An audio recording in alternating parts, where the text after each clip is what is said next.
And good morning to you, St. Lucia. Thank you so much for tuning in to the National Television Network. We're coming to you live from our studios here at the Hiranora House at Point Seraphim in downtown Castries. Joseph, it is Friday, and you are having the morning brew with Lucia and Herma. Herma DeMarc is alongside me for this morning's journey, and we're coming off, Herma, from another evening of news pertaining to COVID-19, and of course, St. Lucia managing its fourth COVID-19 wave, and we're seeing the numbers continuing to escalate. And while the healthcare practitioners had prepared us for this, indicating that just coming off the agenda with lots of activity taking place during the campaigning period. So the Ministry of Health had readied the national response machinery in order for this spike in COVID-19. But as with anything else, there is never anything exact. And so while there may have been preparations made, certainly the numbers are coming fast and furious. And so adjustments have to be made along the way. Certain things would have to be revisited, because as we've learned in the last 2 years that we've been dealing with COVID-19, we are seeing that today you can make a decision, and by tomorrow you would need to readjust what that position was earlier on, or sometimes even within the same hour. You can decide that this is what we're doing, or an announcement will be made on this is where we're heading, and before you know it, within another half-hour period or 45-minute period, something happens which completely changes that previous decision. And so we've seen that happen, because overnight we heard from the Minister for Health, Wellness and Elderly Affairs, Honorable Moses Jean-Baptiste. He came out and made a statement regarding the readjustment to the protocols that had been announced, protocols which came into effect for August 13 until the 30th. There has been an adjustment to that. So we will be getting to that statement. Also, we have a statement coming out from the immunization manager and the assistant principal nursing officer, Tekla Jean-Baptiste. Will be getting to her momentarily. But just let me tell you that the figures coming out overnight, we had confirmed 121 new cases, and they were processed as usual at the Ezra Long Lab, and that was taken from a batch of 463. And so now we are dealing with in-country active numbers, 1,128. We did have saving grace 18 cases for COVID-19, so we're happy that these individuals are able to recover from that. We still have 3 individuals who are in critical care over at the respiratory hospital. And so we want to get to the statement made by the Minister for Health, Wellness and Elderly Affairs on the adjustment made to the national protocols as we mitigate against COVID-19.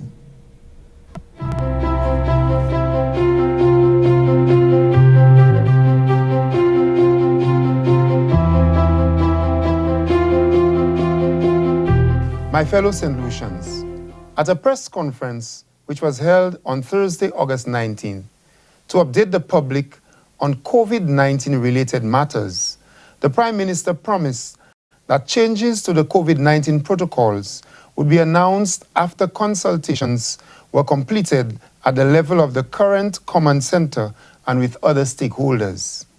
Cabinet received recommendations for changes to the protocols based on the results of the contact tracing which was done and the main sources of recent COVID-19 infections. Cabinet approved the following changes to the protocols established for the prevention and control of COVID-19 to take effect from Friday, August 20th until Tuesday, August 31st, 2021. 1. That a curfew be implemented as follows. A. Monday to Thursday from 9 p.m. to 4 a.m. with closure of businesses at 8 p.m., 1 hour before the commencement of the curfew. B. Fridays and Saturdays from 7 p.m. to 4 a.m. with closure of businesses at 6 p.m. C. Sundays from 4 p.m. to 4 a.m. with closure of businesses at 3 p.m. 2. That public sector construction activities will be removed from the list of essential services. And 3. That all other measures remain the same. Cabinet requested the Attorney General's chambers to prepare the necessary documentation or instruments to provide details and to give effect to the above. We continue to encourage all St. Lucians to follow the established protocols. Let us protect ourselves, our families, and the community. Vaccines are available, and we urge you to get vaccinated and help each other to stop the spread of the COVID-19 virus. I thank you very much.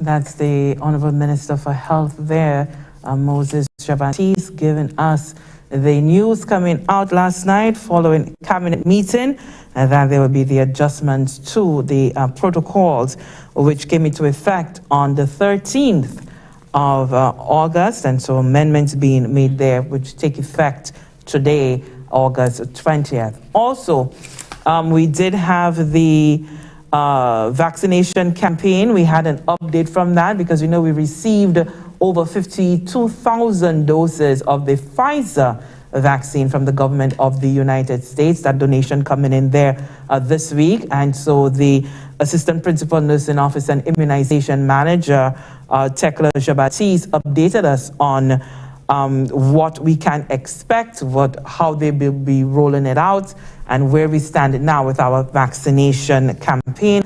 We get the statement in its entirety from Nurse Tekla Jabatis.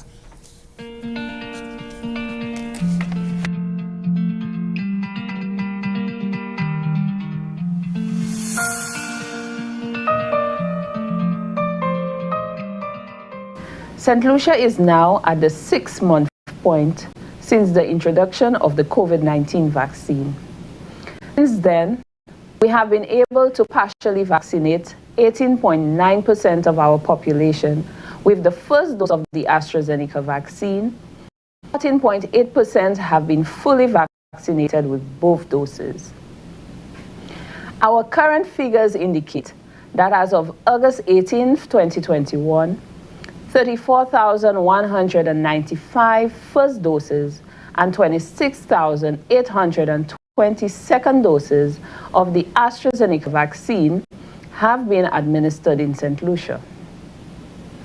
Controlling the spread of the COVID-19 virus can be done through the recommended infection prevention and control measures, frequent hand hygiene, limiting movement, consistently wearing a mask, and seeking medical attention when experiencing flu-like symptoms.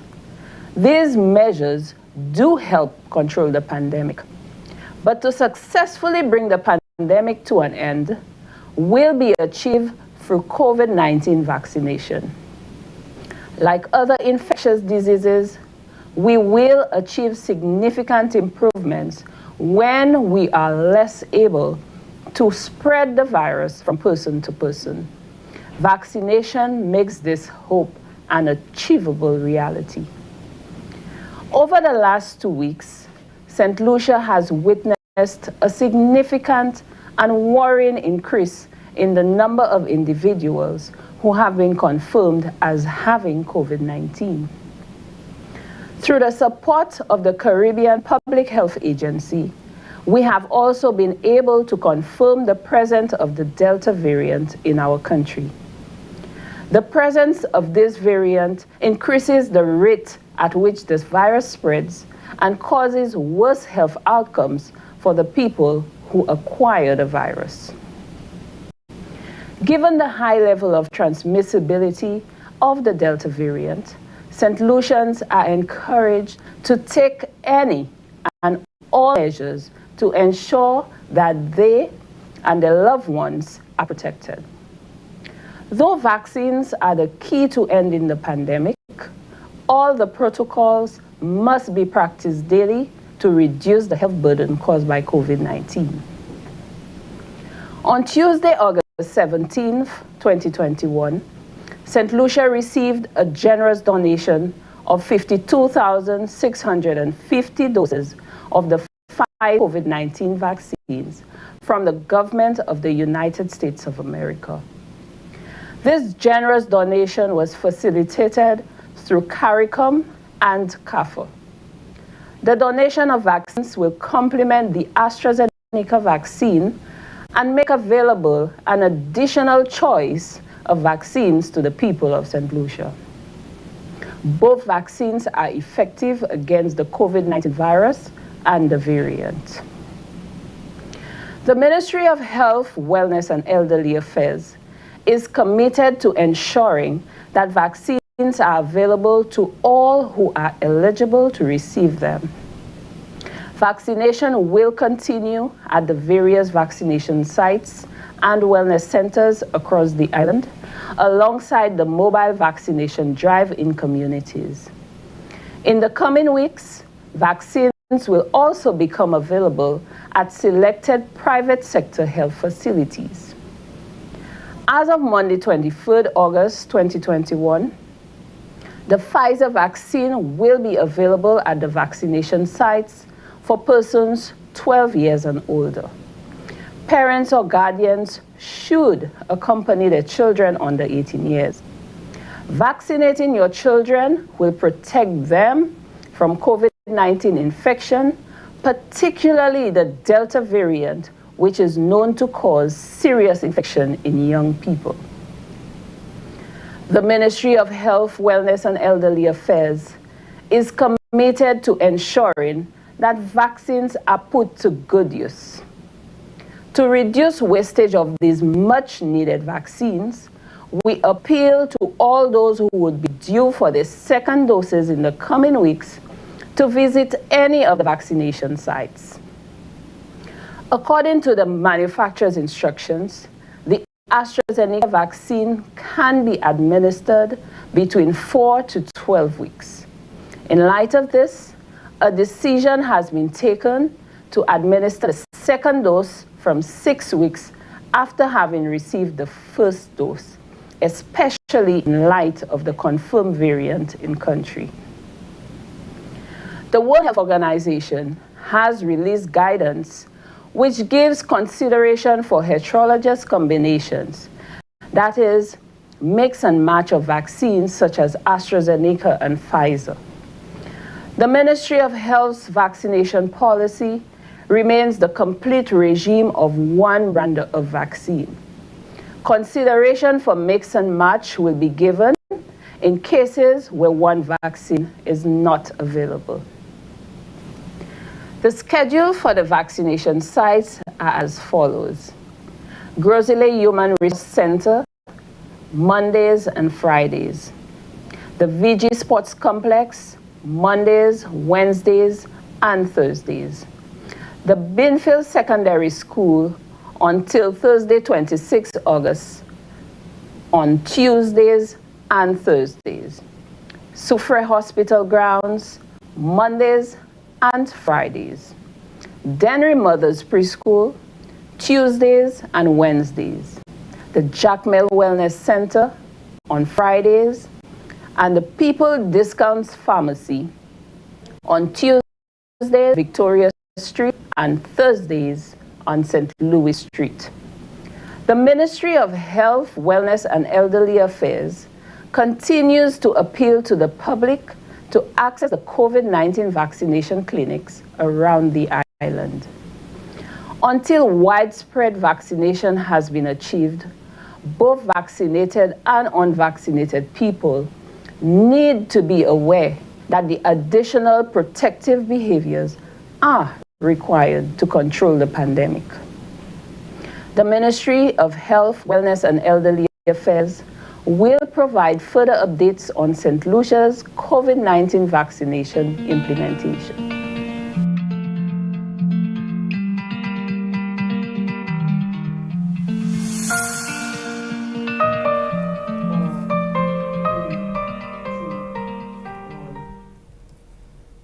And we do hope that you paid attention there to what the vaccination sites are. And with, of course, with the Pfizer now on island, we have the additional vaccines. I want to say good morning to all those who are following us on our Facebook platform, as well as YouTube, and on cable channel 112 or 112, right? Yes. 112. 122, I stand corrected. Fuzzy on this Friday morning.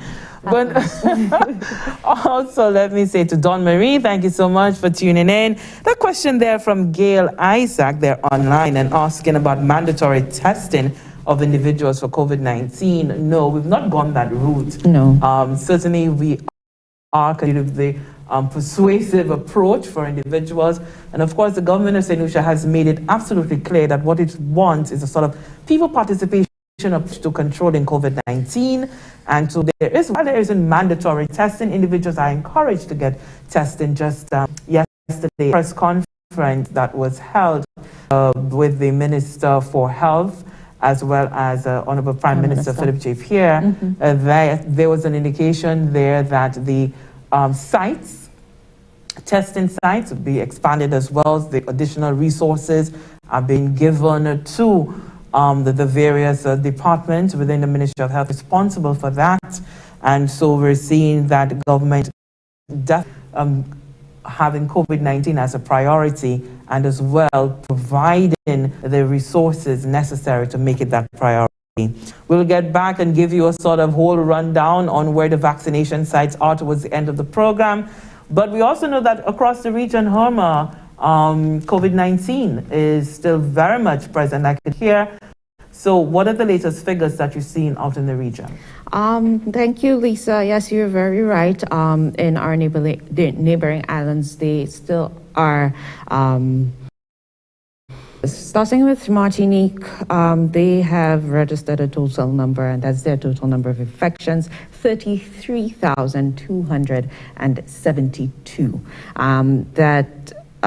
Also their deaths, 243 COVID-19 related deaths. With Guadeloupe and Martinique, we do expect, or according to this article, they are expecting to have additional care workers being sent to these areas today.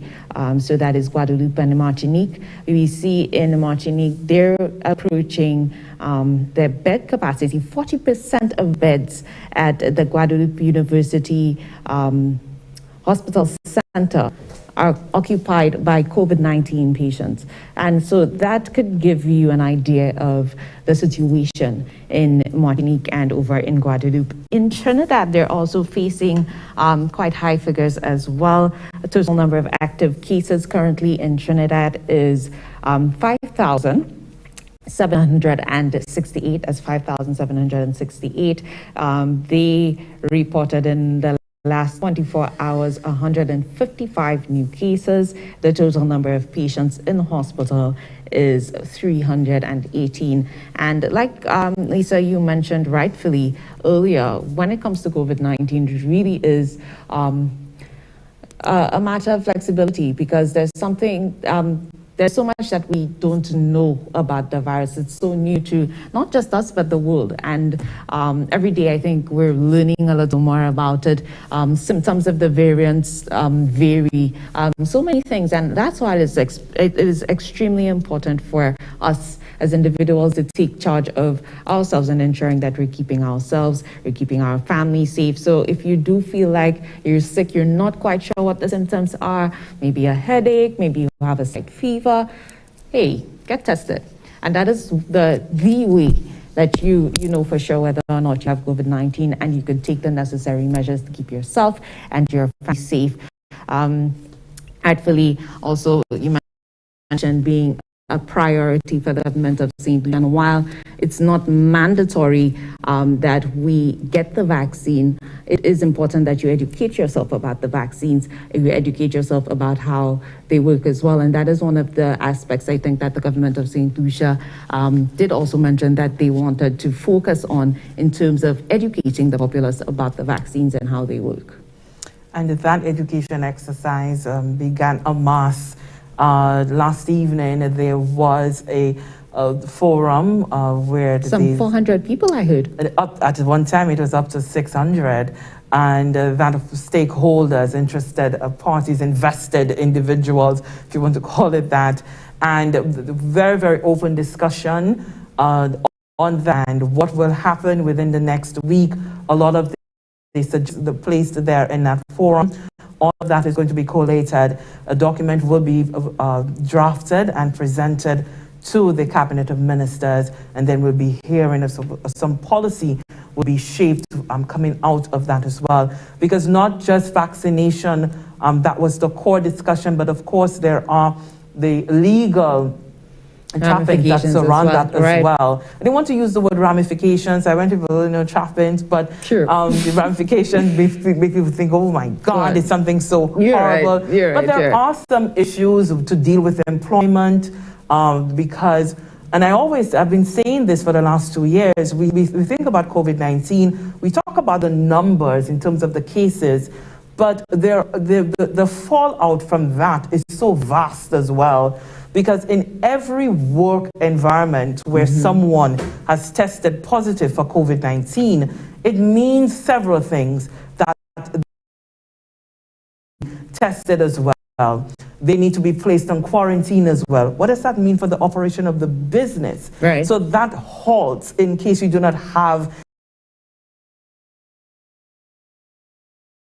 So the employer is also on a losing end, if you will. So there are implications all around when you think about it. And once there's a disruption with that business, it means that the service being provided by that business to the public gets interrupted as well. And so all around, you can see how COVID-19 affects us all. All sectors, yeah. All sectors in every way that you can possibly think of. And so coming out of that, the government is going to make a definitive policy statement on the COVID-19's management and mitigation moving forward. It's an absolute wonder last evening to be able to hear the voices contend, all of the voices. So those who are perhaps pro-vaccine, anti-vaccine, and those who just need to have more information on it. So it was a very, very interesting forum. And I'm looking forward to seeing what we can possibly get out of it for us to be able to move forward in our COVID-19 management. We're due for a break, Homer. When we come back, we'll be switching gears completely. Girl power. Because there are other things happening, and yes, indeed, girl power. We do have a nice little feature to share with you concerning girls in football. So stay with us for that. Yeah. What does coronavirus have in common with love? Both are highly contagious. Spread love, not the virus. Like you, COVID-19 loves a lime. Beach, river, or fed. Coronavirus is like these people who track every lime just to invade. The best way to put off invaders? Cancel the lime. Spread love, not the virus. Keep you and your crew corona-free. Live to lime another day. Together let us win this war. Say we shall be a soldier. Together we can beat this corona.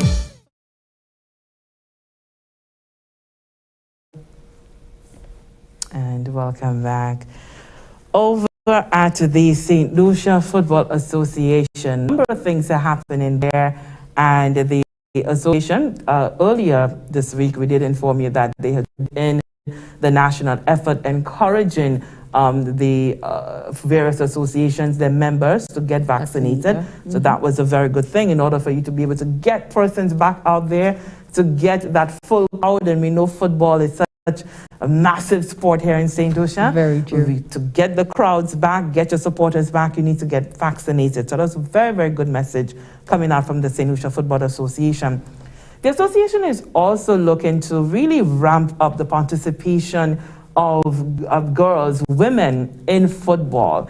And so they've devised a campaign, and it's called Let Them Play. And so there is a nice little feature that shows us all of the work that has been done, and featuring the young women who are footballers. So let us get to that, Roger, so that we can sit back and enjoy that feature from the St. Lucia Football Association.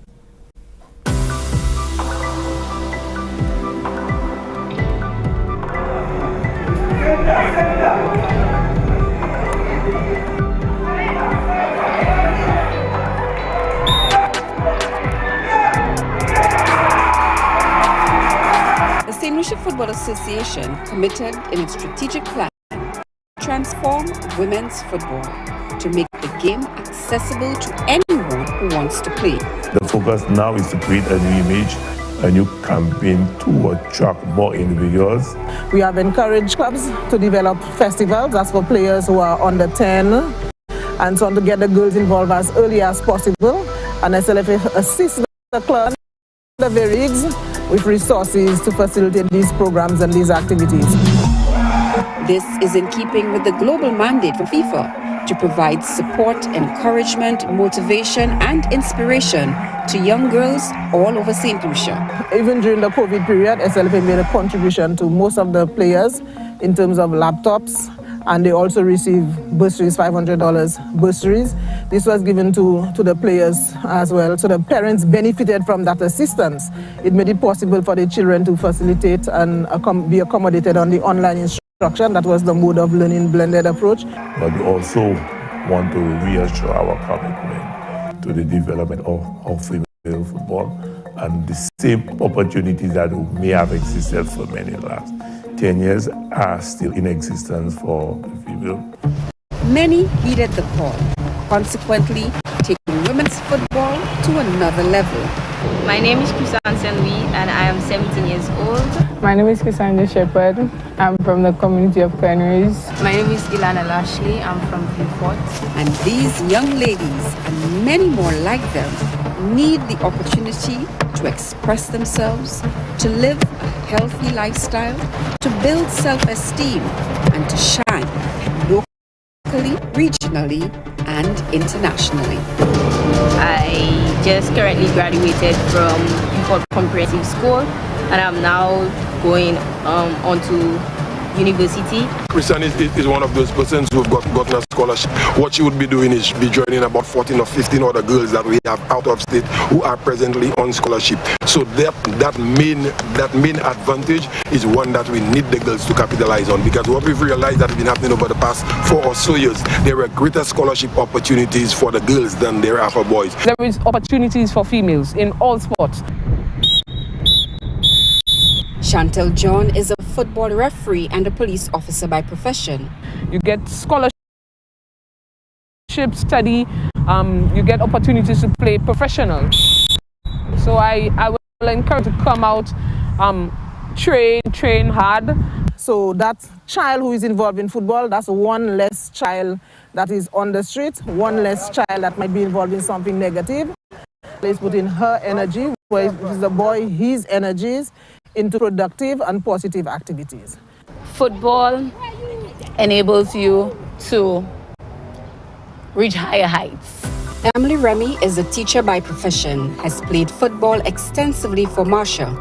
Her love for football was cultured by her father and brothers. It gives you the opportunity to propel, and you have both tangible benefits and of course you have the intangible, which I consider more importantly. So get involved. It's a stress-relieving sport, and I have a passion for football. I would encourage everybody to play football. It helps you keep your mind off stuff you don't want to think about. When you play football, it frees your mind. You're not angry, it's just relaxation. I encourage any female, give it a chance. Whether or not you don't put on that football boots and run on the field, there is something that you can do, and each one help one. The SLFA has trained a number of female coaches, so we need these persons to come to the fore to assist. There are a lot of ex-players who have the experience. Give us the support. The St. Lucia Football Association cannot do it alone. We need the support of the parents, the teachers. The St. Lucia Football Association is making a special plea to parents and guardians, teachers and school administrators. As an association, we want to see the continued involvement of parents. This is a critical aspect. In order for any program to grow, we need the support of the parents, and the fact that we have that right now, the parents have bought into our program, and the support is critical to us, and it, in some sense, gives us that level of satisfaction. Just being there, giving them your support, being behind them, making sure that you support them. Sometimes they feel away, down, and you have to pick them up and say to them, listen, let's try again, let's try again. Give us a chance to showcase what we have and also help us to learn the game. Football is for both women and men. Footballers, encourage your sisters and their friends to play the beautiful game. Teach them the tricks, pass on the skills, motivate them, make it fun. I used to play with my brother in the park, and we used to play together, and he encouraged me to play. When I was younger, I used to watch football with my granddad. I got into football because of my mother. She used to push me a lot. I got into football for my brothers and cousins. I grew up with a football background, meaning that my dad played football, Andrew J. Joseph, Satan Joseph. Also, I had a son, and at 4 years old, he told me that he wanted to be the best in St. Lucia. So then I needed to learn so that I can help him along the way. I would encourage, definitely, any parent to give their child that opportunity. Let them try it out, and then be with them, don't let them get discouraged. So we need the parents, we need the PE teachers, we need the national players, we need the qualified coaches to come and assist. We have persons who have great leadership skills, great managerial skills, and they can assist. Next, go! Hey. My name is Stephanie Ale. I'm 20 years old. I live at Canaries, St. Lucia. My name is Tani Bernard, and I'm from Canaries. My name is Faustina James. I play for the national under-17 team. My name is Cassandra Shepherd. I'm from the community of Canaries. I play defensive midfield. My name is Stephanie Ale from Riverside Road, Canaries. Girls, there is a wide world of opportunity waiting. No matter how tall, no matter how short you are, football is the sport to play. Young ladies out there, if you're thinking of getting involved in football, then you could go wrong. We have encouraged clubs to develop festivals. That's for players who are under 10, and so on, to get the girls involved as early as possible. And SLFA assists the clubs under various football leagues with resources to facilitate these programs and these activities. And what we encourage the clubs to do is to start scouting around and make sure that they deal with the youngsters. We encourage parents to be part of our technical committees, part of our training sessions that we have. So one of the intentions is to build or strengthen the bridge between the schools and the clubs, and by extension, SLFA to ensure that we have a cadre of individuals, both playing and administrating in the sport.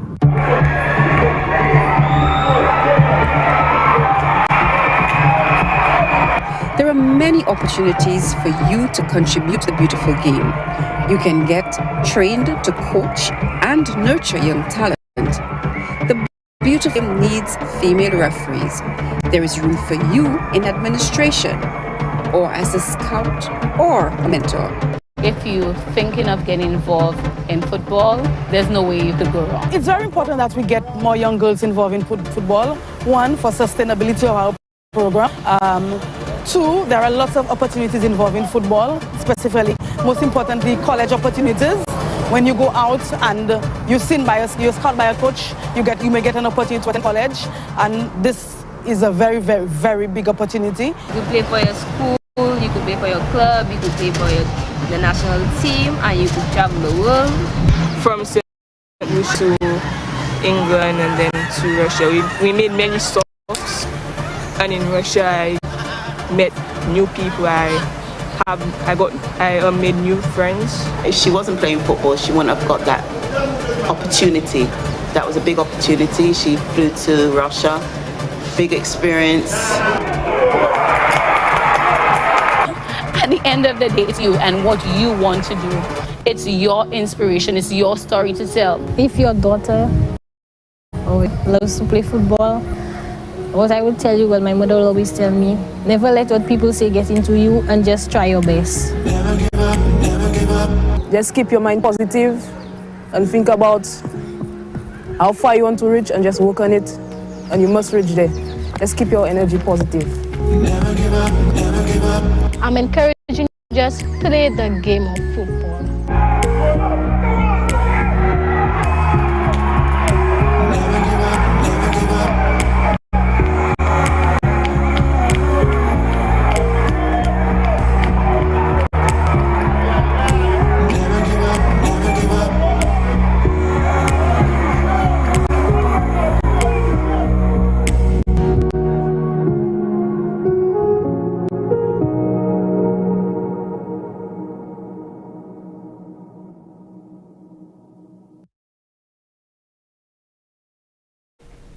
I was totally inspired. That was so Oma, nice. What about you? It was a proud moment for me because I Yes. actually recognized a lot of the young ladies.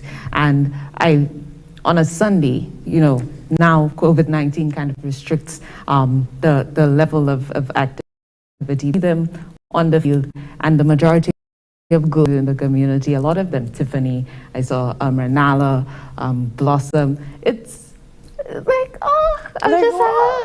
I mean, sports has never really been my thing. So I've always found myself on the admin side of things. But to just be able to hear these speak about the sport with such passion, it tells you they're in it with their hearts and everything else. And I'm so very grateful that the piece speaks to the involvement, that wider support system that is needed, because athletes really do need a strong base behind them. And so to see the parents out there, the moms, also some of them spoke about their fathers who were involved in football, or a brother was involved in football, and so that sparks their own interest as well. And so it really the entire village to raise a child. And so I must openly admit that I did not know that football, women's football, girls in football was, as we say, a big thing, right? I didn't know. And this certainly gave me quite an awakening. And it shows that the institutions are out there. They are indeed breaking new ground and working hard to be able to serve this and meet the needs of our young people. And so what they too need is very strong backing. I know that FIFA is an organization that has that sort of financial backing behind it. And so here in St. Lucia, we need to be able to give the young ladies some more support that they need. And hearing from our recently appointed Minister for Youth Development and Sports, an athlete, I don't want to say former because I see him as an athlete, and he too still sees himself as an athlete. We can see that he exudes that confidence of an athlete. His physique speaks to that as well. And when you hear him speak, the passion is there. He understands what the athletes are going through, and he really knows what they need in order for them to become successes on the world stage. And so when I heard him speak in an interview that we played about the elite athlete program and some of the changes that will be made there. There was a symposium that they held and all of the issues contended. So I feel very, very confident that we will be seeing youth development and sports being taken to a higher level in St. Lucia, and the two are not going to be separate because they really are very much intertwined. So very, very inspired by this whole thing, and I now feel that I need to do something to, you need to get it. I just need to do something. That's something to see, Imagine Lisa playing football. Homer, I have the funniest story to tell about that. I vividly remember it because, I was traumatized by it. Oh my. Young girls going to Ave Maria, out there you play in lunchtime, and we were playing volleyball, out there on the court. And this ball came hurling at me, and I froze, didn't know what to do. And it hit me, straight in the eye. Oh my. Ever since then, I've had a fear of balls. Not go anywhere near a ball. I just won't. I'm not doing it. I'm not doing it. I'm scared of balloons because it's round. It looks like a ball. It makes noise. I'm just a basket case when it comes to me, and any game that involves balls, I wouldn't go there. Thank goodness for Fridays. Fridays have to be afraid of one, right? One of the things, though, these are coming out from, I need to catch my breath. We need to let loose. Let's just, shake off because it's been a tough week. It really has been. It's been a tough week with all these COVID numbers and a good laugh in. It really has been. One of the things coming out from this video that I really loved was the educational opportunities that you're hearing coming out from it. And it speaks to in that direction, what's in store for our athletes. Because like you mentioned from the address that the Minister for Youth Development and Sports mentioned that I loved as well, is that they're going to start focusing as well on off-the-court disciplines. So in terms of, health, mental health, of wellness in that aspect. So we really are developing holistic athletes. That speaks well. And that speaks well very well. And I love to see the confidence that these young ladies have in themselves as well. True. And they are exceedingly articulate. And it means, that mental space that they're in, they can manage anything on the field and off the field. I'm so happy about that. And maybe we could get you into one of those programs to kind of ease you out of your phobia, Lisa. I think that would work well. Good luck with that. Yeah, good luck with that. But what we have to do now, we have to take a break. But when we come back, we get into a very, very sentimental mode. One of our former directors of culture, he passed, and in the person of Michael Overton, and that would have been where since he's passed. And his family created a tribute video for him. Very touching. And we would want to share that with our audience, and then of course we can reminisce about Michael Overton, the Mighty. We just call him plain Mike, or for some of us, Uncle Mike. So that's on the other side of the break.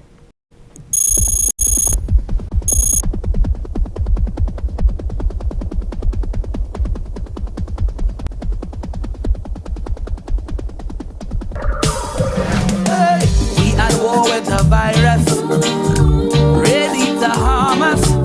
Panic is not the answer. We can win this together. Often use hand sanitizer, better yet use soap and water. We must protect each other if we are to beat this corona. Together let us win this war. Be a soldier for St. Lucia. Together let us win this war. Be a soldier, together we can beat this corona. So you don't become the next case. Avoid touching your face. I'm sure you've been told so. Handshakes and hugging around, no. Advice, give you the please.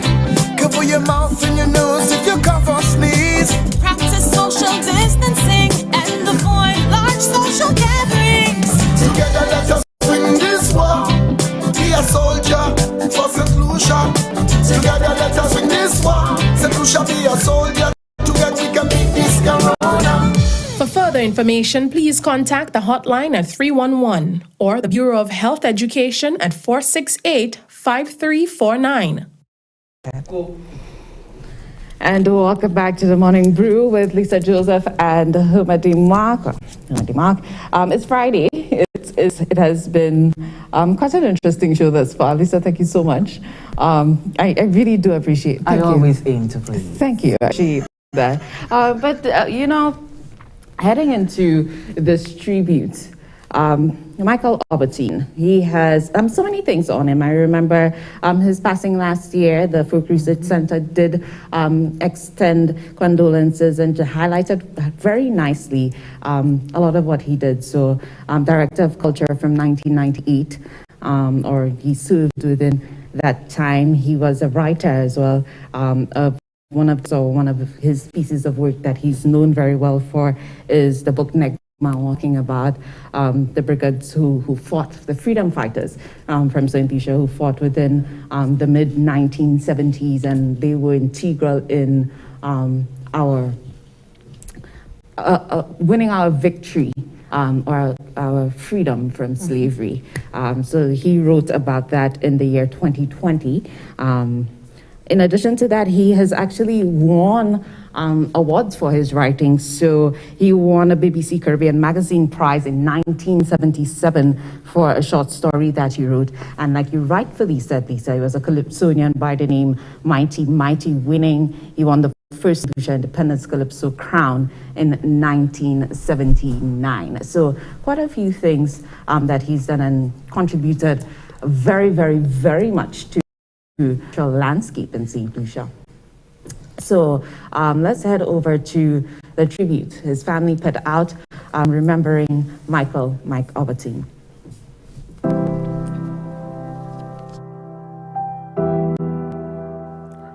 My Mike, 1 year has gone by so quickly, and I know why. It is because you are so present to me. I know that your body is no more, but your spirit is forever with me. I move around the house so comfortably. Sometimes I cannot understand it, but I know that God has given you the responsibility to be my main guardian angel. And I want you to know that you are doing a great job. I have gotten closer to God. I read my beauty. I pray more, and I pray for you too. I am usually asked with deep concern, Rose, how are you doing? And I always answer, I am doing fine. I am alone, physically, in the house, but I am not lonely. This is the honest truth, Mike. I sit and eat at meals, but it is as if you are there with me.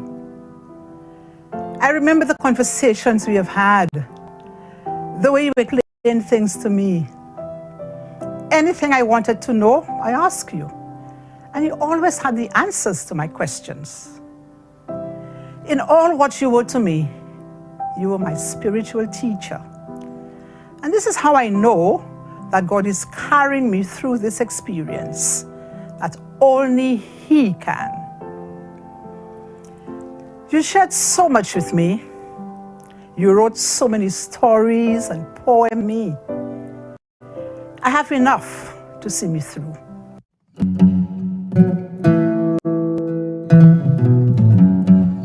I never thought that I would be saying Michael Overton Ibai, which is Michael Overton, rest in peace, so soon. But here we are. And as his one and only daughter, I would like to, on behalf of my family, just say thank you.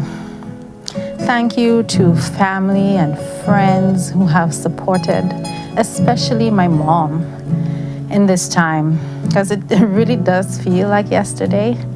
And having all three of her children away from her, and to know that everyone has reached out, whether it be through a prayer, whether it be through physically coming and making her feel reassured that she's loved and she has a support, whether it be through, giving her a little lunch. Everybody who you are, she tells us all the time how grateful and blessed she feels, and that makes us, her three children, feel comforted in knowing that you are lifting her up so much. So, as I used to tell Daddy on his bed in his sickness, Simba, Simbi, Michael Overton, I want to thank you all for holding my mom up in this time. I appreciate all of you.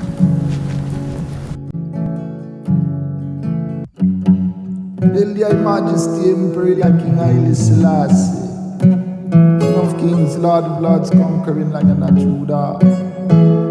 The irate slave, you know that it? Haile. We not came as Marcus Garvey, you never recognize me.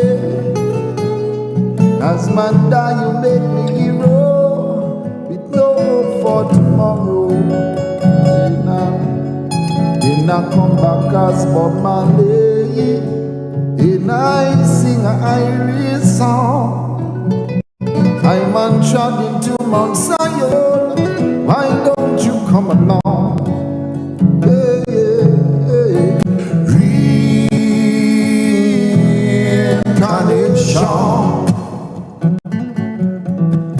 flowers must all fall before the fruit comes. Say reincarnation,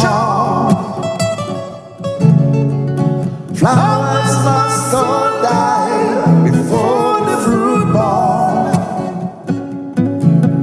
We not shout repatriation, you never listen to I plead. As I rush you put the squeeze on, send me back to home now. But the stones that you rejected, our voice singing loud and strong, are the headstone of the corner to Africa, we're gone. Oh, night, night, reincarnation, flowers must all fall before the fruit comes. Saying reincarnation, flowers must fall before the fruit born. Shall the ship that brought this to the land across the sea? Got no bankers to finance me, don't press me in bankruptcy. But this time I tend to shape it.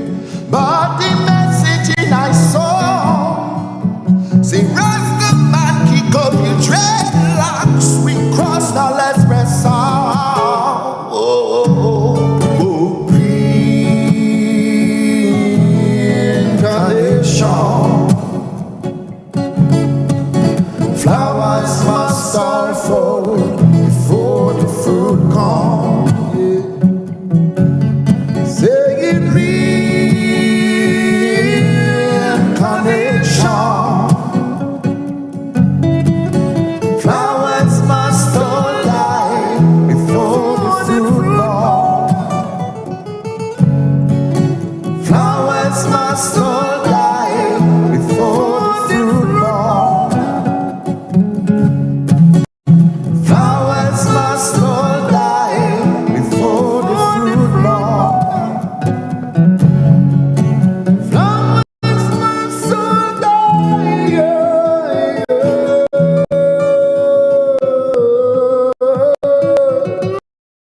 The fruit born.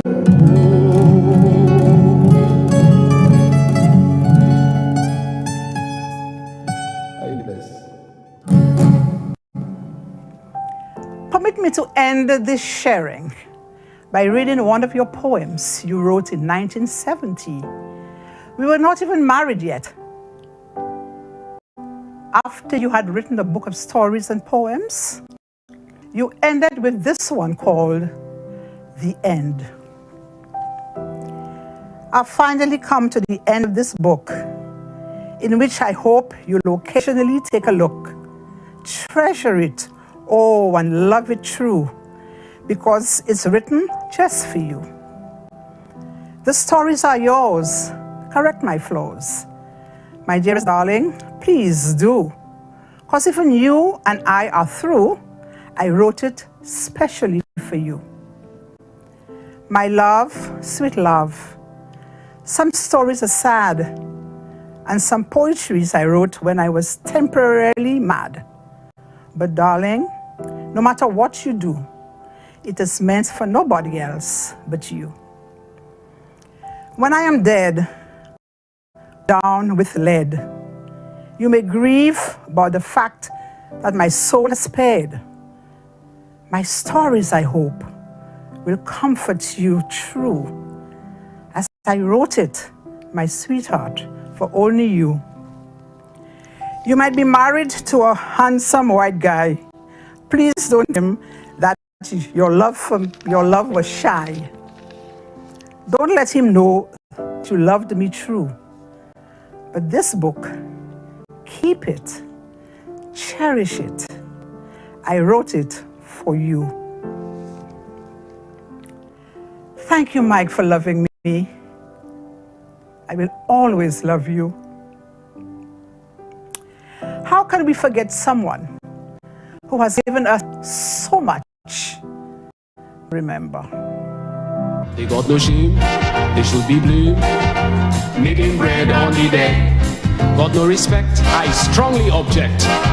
I tell you them fellas red. He should have hold the second boss. Gosh, the second boss.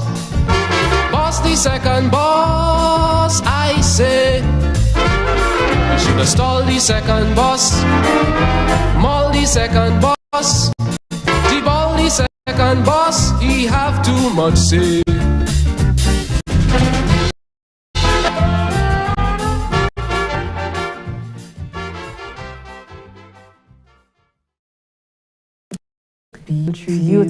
Beautiful tribute. That last poem had me by the heart. I was, oh my, today was just a touchable and very warm one for inspiration. I want to say that for the Overton family, and we heard there, Rose has always been very open. Auntie Rose has always been very open about their love for each other, love for family.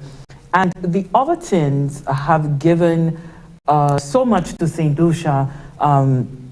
Mike Overton, by the work that he did, culture, but also through his writings as well. He was trained in mass communications.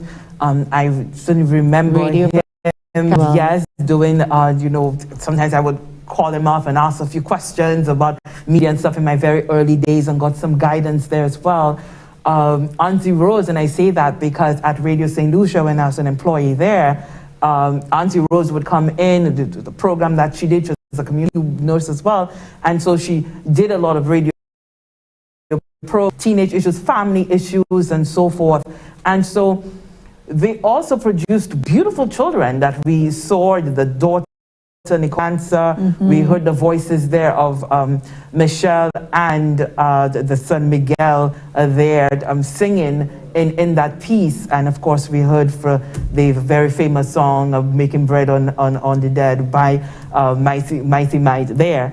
So the Overtons have certainly been very intricate in the St. Lucia on the cultural level, as well as being able to the sort of that's my personal opinion, what family should be, because I can certainly remember how the parents came out to support the children in everything that they did. And of course Michelle, an actor as well, he was also a sportscaster locally here at the DBS television. He was great with being able to do various voices, and so there are certainly that I have some personal fond memories of the Overtons, and I'm sure St. Lucia as a whole also have some memories of their own individuals, have their stories to tell as well. But what we will do now is take a very short break. When we come back, we'll be on our home stretch after her for this Friday. Know we can limit the spread of the COVID-19 virus? The Ministry of Health is your partner in achieving this solution. Introducing the Amber Wristwatch. The Amber Wristwatch is designed for monitoring daily movements while in quarantine. It provides an accurate location and a precise heart rate. The device is also waterproof and can be worn during all daily functions, like washing the dishes or taking a shower. It's worn like a typical timepiece. The Ministry of Health can now better monitor people in home quarantine and receive alerts of those who do not stay in the confines of the home. A 14-day rental of the Amber wristwatch is just $75 US. Let us stop the breaches of home quarantine.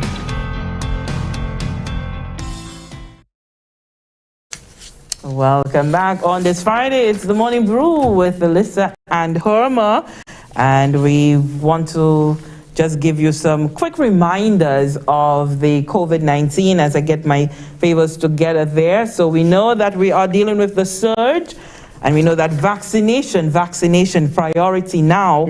And so we just want to remind you of where the vaccination sites are, the schedules, beginning from the 23rd, Monday, the 23rd of August. The Pfizer vaccine is going to be available at the vaccination sites. Also, children as young as 2 years old can be vaccinated. A parent or guardian must accompany children who are under the age of 18. And vaccination, the Ministry of Health is telling you, will protect them from COVID-19 infection, particularly the Delta variant, which is already on island. And the Delta variant causes serious infection in young people. So you want to be able to give your children all the protection that you can. Of course, speak with your medical provider, speak with your doctor. Ask as many questions as you can so that you can feel educated, informed about what it is. So the sites are Mondays and Fridays, Grosley Human Resource Center. Wednesdays and Thursdays, they are the VG Sports Complex. Until the 26th of August, on a Tuesday and on a Thursday, you can go Infield Secondary School. Also, Mondays and Fridays, they are at the Soufriere Hospital grounds. Tuesdays, they are at the Denry Mother's School. And on Fridays, the Jackmel Wellness Center. On Tuesdays, People's Discount Pharmacy. Also on a Thursday, you're there at the St. Louis Street branch. And Tuesdays, you can go to the Victoria Street branch. Also, you can always call the community wellness centers, make an appointment so that you can get yourself vaccinated. So, Herma, what's happening to us? In terms of the weather, as you may have already noticed, we've been getting quite a bit of rain. I think last night it poured, in my area at least. Today we can expect a few more showers. Let's start with the winds, though. Winds blowing between the east and east-northeast near 16 miles per hour, 26 kilometers per hour. The weather today, we are expecting partly cloudy to cloudy skies with scattered showers today, which may be heavy in some locations, and isolated thunderstorms. So rain equipment, rain protective equipment is, and note, Lisa, I'm not saying umbrellas, rain protective equipment is essential today, so ensure that you have that. Residents and motorists in areas prone to flooding and landslides, you are advised to exercise caution today. The marine forecast today, we see tides at the Castries Harbor will high at 6:59 a.m. They're expected to be low at 12:44 p.m. Tides at the VA4 Bay will high at 8:06 a.m. and they will be low at 2:11 p.m. Sea slight to moderate with waves 3 to 5 feet or 0.9 to 1.5 meters. And Lisa, you're going to help us with that. Tropics, what's going on with the tropics? Yes. We know the Atlantic hurricane season still around. Moisture and instability trailing a tropical wave. It will continue to cause cloudy conditions with showers and isolated thunderstorms, mainly over the central portion of the Lesser Antilles today. Now, there are 2 other tropical waves located over the central and eastern tropical Atlantic, and that's moving westward at about 15 miles per hour. So we want to keep our eyes on that and all of our fingers and toes crossed that these systems do not develop into anything more than just what they are. We definitely need them crossed. Yes, we need all of that rain yesterday. There was thunder and lightning taking place, you know. I feel like hiding under my desk, but You know, a little scaredy cat moment there, but that's okay. That's all right.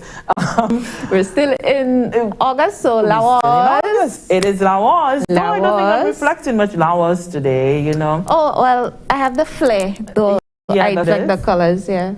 Okay. I have the flare. You see that? Well, I came with my margarita, you know. I'm just rebelling. You're always just poking the La Marguerite in there. Just let the rose have its moment. But I'm not saying that they can't have their moment. But you shall. I just have to remind the rose that the mark ain't too far.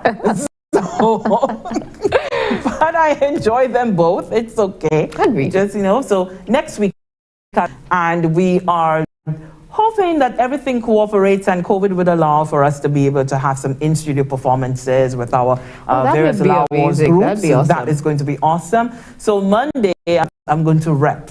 On Monday, we're hoping to have a wonderful program for you. Going to hold you to that. Yes, on Monday morning. All things being equal, it's going to be an exciting one. So for now, what we have to do, incidentally, Mike Overton did lead our Carifesta group back in the year 2000, I believe it was. Yes. And so we're going back to Carifesta for 2019. It just seems like yesterday. But Carifesta 2019 in Trinidad and Tobago and for the St. Lucia night, it was an awesome experience. By all accounts, Roger was part of the contingent. And so we are always hearing the stories about that. And we can see by the footage that came back, St. Lucia definitely was a hit down for Carifesta 2019. Well represented.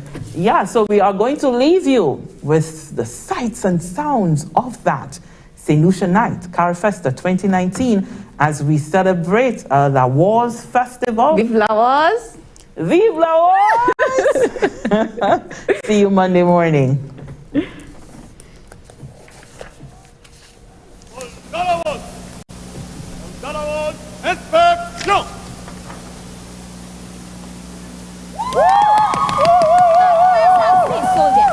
That's it, soldier.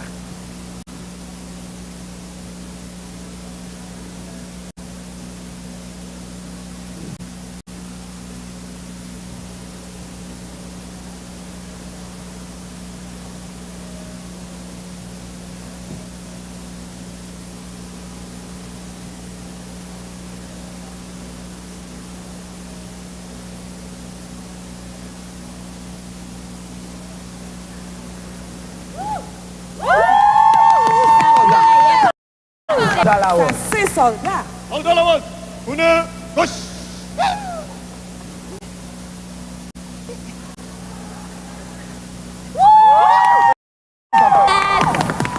Dalawas, on est des femmes là.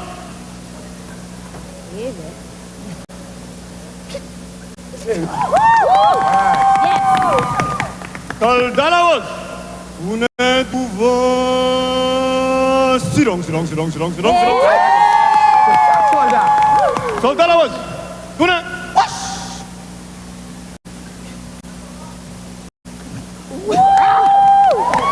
Dalawas, avance. Gauche, prête, gauche,